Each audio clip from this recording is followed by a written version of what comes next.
Mayroon naman tayong mga katiknoy, panibagong gawa na naman. Vivo Y11. May basag po siya mga katiknoy. Ayan. I-charge muna natin. Ayun. Nag-vibrate naman po mga katiknoy. Tignan natin sa schematic kung nag-charge niya talaga. Ayan mga katiknoy, number 1, 1.2. So gumagana mga katiknoy. Ito hindi na ito sentry niya, putol na rin po.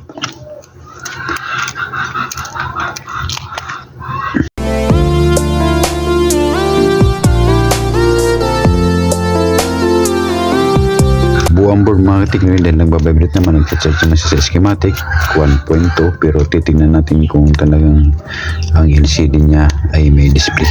Meron kasi talaga mga tiknoy ng mga ganun, mga motherboard, mga katulad ng mga Y11 na nagbabibrate nga siya, pero pagka linagyan mo ng LCD, walang display. Meron po tayong mga bago ng mga LCD, Y17, Y15, Y11, isa lang po ang LCD niyan. Sapin na natin para ingat talaga itong mga teknik dahil ang LCD na ito napakasilang po nito. So ititesting muna natin itong mga teknik bago natin i-salpak, i-fix. Kailangan testing muna natin ng dandahan dahil ang LCD po nito napakasilan po talaga ng LCD nito. Kunting din mo lang po ito, basag kagad yan. Kaya ito lang po mga teknik yung magpapayag ko sa inyo. Ang pagkakabit po nito hindi po sa pagalingan kundi sa dandahan lang po talaga dahil sa disgrasya po wala pong magaling gumawa sa disgrasya. Nag-vibrate na. Ayun mga katiknoy, may display. Good mga katiknoy ang ating motherboard. Sa mga bago po, kami po yung namimili ng mga sirang cellphone sa mga nag-ikot-ikot po kami. At yung mga nabibili po namin, yun po yung ginagawa namin. Tapos yung mga hindi naman namin gagawa, ini-scrapboard po namin. At ang mga scrapboard naman po, meron na mga bumibili niyan. So yung mga teknoy, sana walang password. Mahirap kasi mga katiknoy pagka isalpak mo agad ang LCD, fix mo na kailangan hindi pa natin testing. Kasi pagka nakapix na yun, nakadikit na, tapos ang LCD naman pumalya, hindi siya nag-touch o kaya walang display, hindi na po natin may babalik sa supplier. Kailangan pwede mo ibalik doon pag hindi gumagana ng LCD. Yung hindi pa nadikitan, pwede po ibalik sa supplier. Saka ito po yung may password mga katiknoy, meron siyang password. Ito important po ito mga teknoy na pagka nag-testing tayo na hindi natin ito babaklasin muna kung hindi man na tayo sure sa LCD na gagamitin natin. Ito pwede po ibalik pagka hindi pa ito mga backlash ito mga ganito. Ayan. Kailangan nakasil pa po yan para tatanggapin po natin mga supplier yan pagka ibalik natin pagka mga LCD po natin hindi gumana. So ayun mga teknoy, may password. So try natin kung magtatouch ng LCD. Ayun. Nagtatouch siya mga teknoy, pwede. Ayun.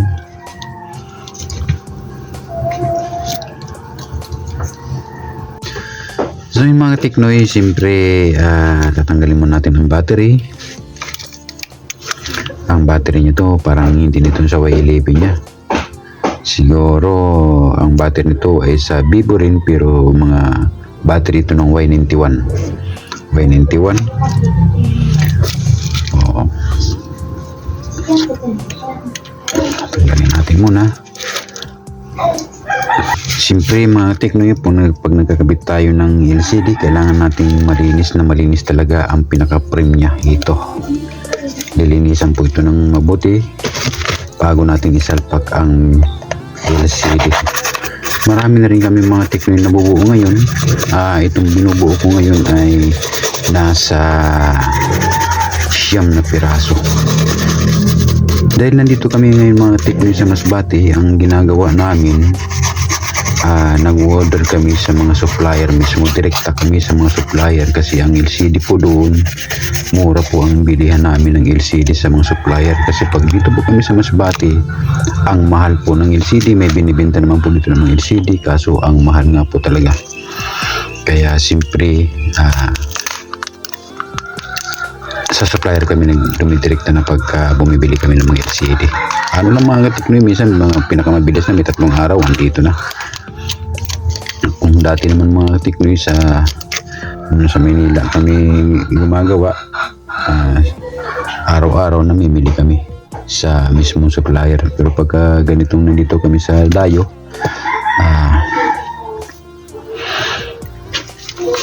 kailangan maraming order namin kasi pagka kunti-kunti lugi naman kami sa binabayaran. Kailangan hindi naman gano'n talaga marami, kung mga 10 piraso o 15, 20 pwede na po yun.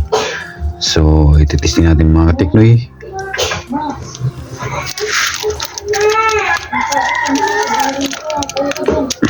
Dahil nagtas naman po ito, saglit lang, tatanggalin muna natin tong pinaka sticker nya dahil sure naman gumana naman po, nagtas naman siya. Pero mangiiba nito mga katiknoy na natanggal ko ng LCD na hindi ko na talaga na ibalik dahil tinanggal ko nitong pinaka sticker nila, tapos nung ikinabit ko linagyan ko na ng LCD, ay linagyang isinalpa ko na, ipinix ko na nung gagamitin ko na itatouch, hindi na po nag-touch, wala na po talagang display. Ito po ang sakit ng mga LCD na ito, ng mga ganito mga katiknoy, na pagka i-testing mo okay naman, pero pagka i-pinix mo na, naidikitan mo na, ayun, hindi na gumana. Saka yun po mga tiknoy ang logi natin pagka ganito nagsasakot tayo ng mga LCD na alam naman natin na okay na nung isinalpak na, lalo na pag nadikitan na, ayun, hindi na gumana. Saka hindi na po natin pwede ibalik yun sa supplier.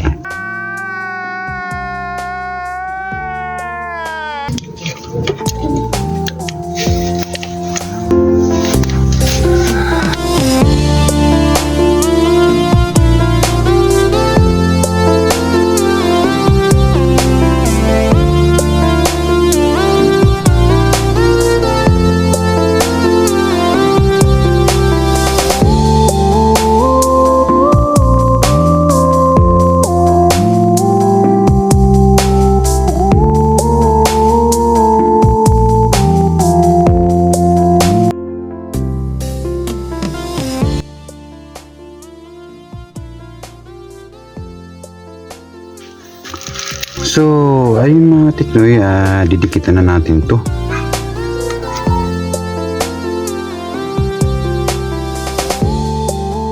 So, pala ano lang siya, para diba?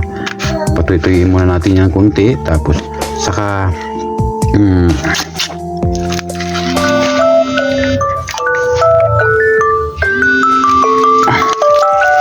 tumutunog itong cellphone ko na nagawa mga tiknoy.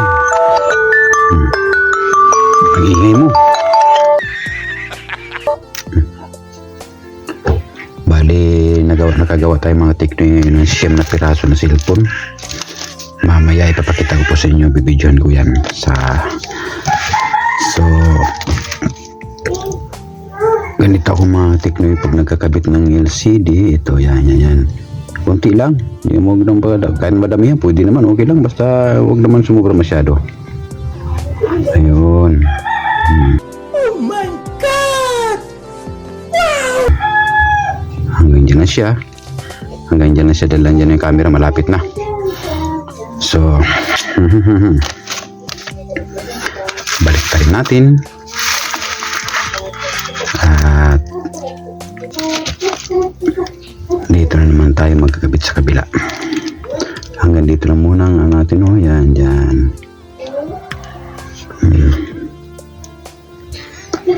Ganda lang mga tiknoy, hindi naman to sa pagalingan. Ayan.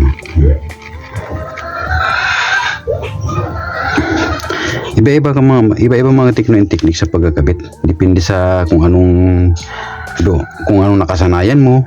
Saka dito mga hindi na ako naglalagay dito ng pandikit dito, hindi na gawa ng madalas kasi diyan nagkakaroon ng diferensya ang LCD pag na-fix mo na dito. Pag dinagyan mo dito, nagkakaroon ng dikit dito, nadudumihan o diyan nagkakaroon ng hindi na nagta-touch o hindi na nagdi-display. Kaya ang ginagawa ko mga dito lang. Dito lang ako experience ko na yung mga ewan ko lang sa ibang mga dyan, pero ito ang ko, di na ako naglalagay dyan dati, naglalagay ako dyan, pero madalas lalo pagka Y91, ayan, ang sakit ng mga Y91, Vivo Y91, na pagka nalagyan mo ng dito, pandikit, sus, kahit na tinisting mo ng LCD, pagka nadikitan na yan, naisalpak mo na na-fix mo na, doon na, nagpapakita ng kalukuhan ng LCD. Madalas mga kateknoy sa Y91. Ayan. So, ayan. Di na ako nagdikit dito. Ayan.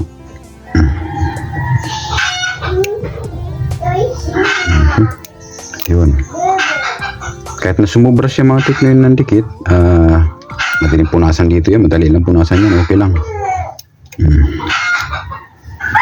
Karamihan ng mga teknoy na nangyayari sa Y11, ang sakit ng Y11, kahit na wala siyang basag, bigla siya nag-blackout na habang ginagamit mo, hindi na siya gumana, ayaw na mag-charge. So, ang ginagawa ko mga teknoy, tinatanggal ko muna ang battery, tapos ikakabit uli. Yun, gumagana uli yun. Nakadepende po mga teknoy kung ang motherboard natin ay okay. Nice. Ang ingay ng mga manok. So, tatanggalin mo lang mga teknoy ang takip niya, tapos ang battery, angat mo lang yung flex, tapos ikabit mo ulit. Tapos i-charge mo, ayun, gagana na yun. Depende kung ang board mo ay okay. Kung buhay ang board mo, pero pagka ang board mo naman talaga ay nagloko na, kahit anong tanggal mo ng battery yan, hindi na po talaga gagana yan. So, may karamihan kasi nito, ang battery nito talaga. Tapos, kung katulad yan ng patay-sindi rin naman, kung hindi na, karamihan yan dito, grounded ng pindutan, o kaya ang battery mo ay palyado na. So, ang may ginagawa dyan mga tekno sa battery ng Y11, ang ginagawa ko dyan, sa fuse ng battery. So, mga ganito mga katekno yun.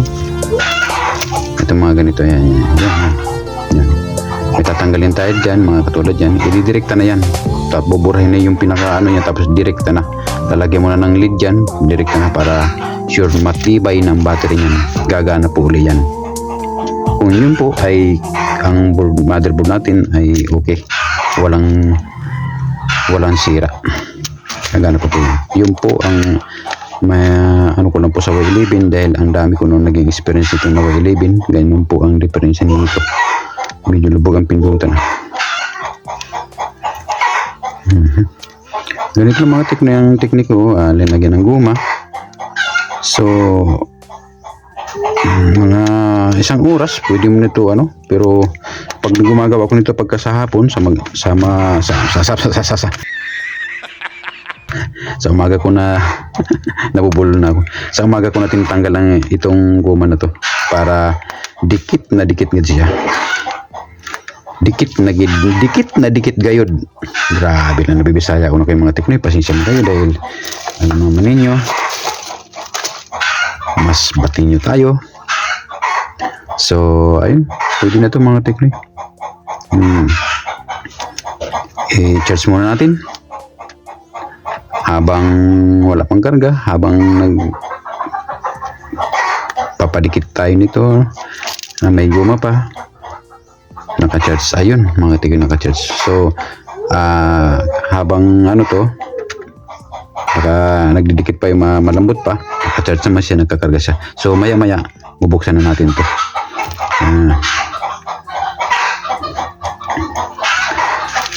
Ito naman simtre niya mga kateknoy, dyan lang muna yan. Simtre niya, medyo pangit ang dito, pero marami tayong simple dyan mga teknoy. Siyempre yung mga nabili natin ng mga cellphone na ang iba ay hindi na natin nagagawa, i-scrap na lang natin. Meron din naman tayo yung mga simple yan, hindi ko tinatapon. So ito yung mga simple niya, hanapan natin ng maganda yung simple ng Y11 na kamats niya yung lagay na SIM card o ano. So marami tayong yan mga technology ito po. Ayan ayun, mamimili tayo dito ng Oh my God! Wow! siyempre, imposible naman sa dami nito na wala tayong makikita dito. So ayan, di ba? Iniipon ko mga tekno yan.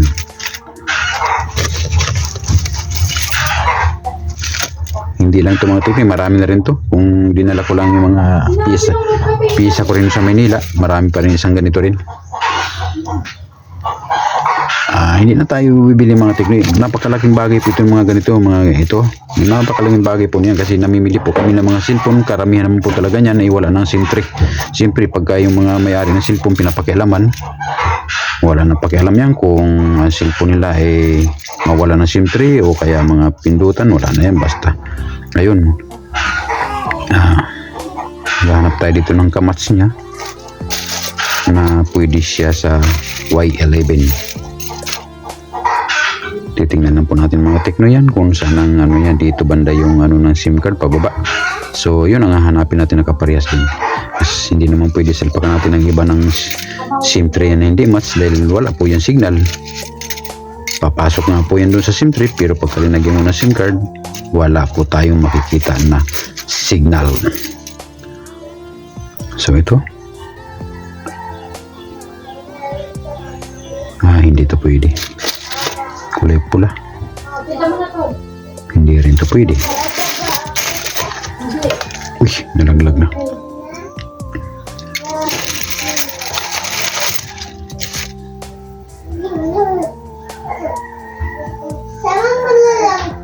Ito pwede to. Ito pwede to mga tekno. Pwede to sa Y11. Ito. Sure ball.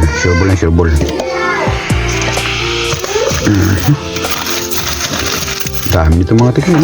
Pag bibilhin mo rin to, mahal din to eh. Magkano bilihan namin to sa supplier? 100 po ang isa nito mga tekno sa supplier. Pagka bibili ka ng ganito. Kaya malaki pong bagay ito sa amin mga gumagawa ng ganito na hindi mo na bibilhin ng mga to. Ito mga simple nito mga teknoy, ito yung mga cellphone na hindi na namin nagagawa na simple mga simple yan, iniipon namin yan.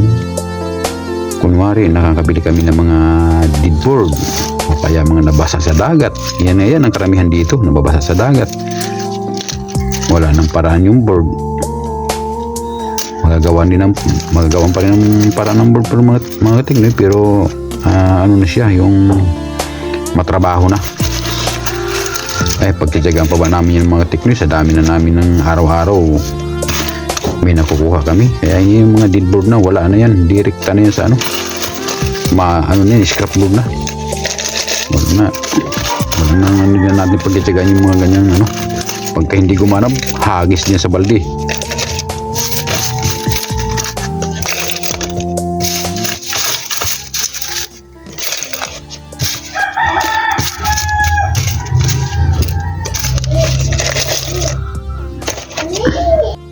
Ito yung mga yung mga board na hindi na namin nagagawa. Pati mga dikipad mga tekno, binibili na namin ito. Mga ganito mga dikipad. May bumibili po sa amin yan, mga scrapboard. Ito yung mga scrapboard namin mga tekno. Hoy, ingay ng batang. Kulit talaga ng apo ko talaga. Pagka maya. Ito, katulad yung mga tekno ito. Yan. Ito, may ikod to mga tekno. Ang ganitong board, double plus to double plus. So, ang bayar namin ito, binibili ito ng 180. 180 po yung ganito. Motherboard. Nakadepende po kasi mga tekno ang presyo ng motherboard kung magkano bilihan. Depende po sa kodina. Depende po sa kodina. Gayod. Grabe din. Saya ko na naman kayo mga teknoy. Ito sa tablet. Tablet ito. Yung ganitong tablet. Mababa lang mga teknoy. 20 lang bilihan ito. Kaya sa mga cellphone talaga mga Tecno, pati ito, mga double plus to, ito 180. 180 po yung mga ganito. Kung may 3 plus ka, 250 man. Pagka may 3 plus, nakadepende po sa code. Ito ang bilihan namin. Ang bintahan namin itong mga Tecno, bumibili sa amin mga ganito, 15 pesos. Depende mga Tecno sa mga buyer din namin. May buyer naman kami na ang bilihan ng ganito, 9 lang, 9 pesos lang mga ganito. Pero may buyer kami ngayon na ang bilihan nito 15 pesos hanggang 18, 17, 15, 18, 17, yan ang bilihan ng mga ganito. Pero pagka Nokia, mga Nokia, mga ganito 45 pesos. Di keypad, 45 pesos basta Nokia. Pero pag mga China, 15 pesos ang bilihan sa mga Tecno. So, ayun, kaya walang mga Tecno, walang sayang yung mga nagbili namin na pagka hindi namin nagawa, dito, shit sa balde. Shit sa balde. Ayan. So, ito yung mga Tecno, yung mga nagawa ko na. Sa nakaguma pa ito din. Gabi ko pa ito ginawa. Ayan.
natin.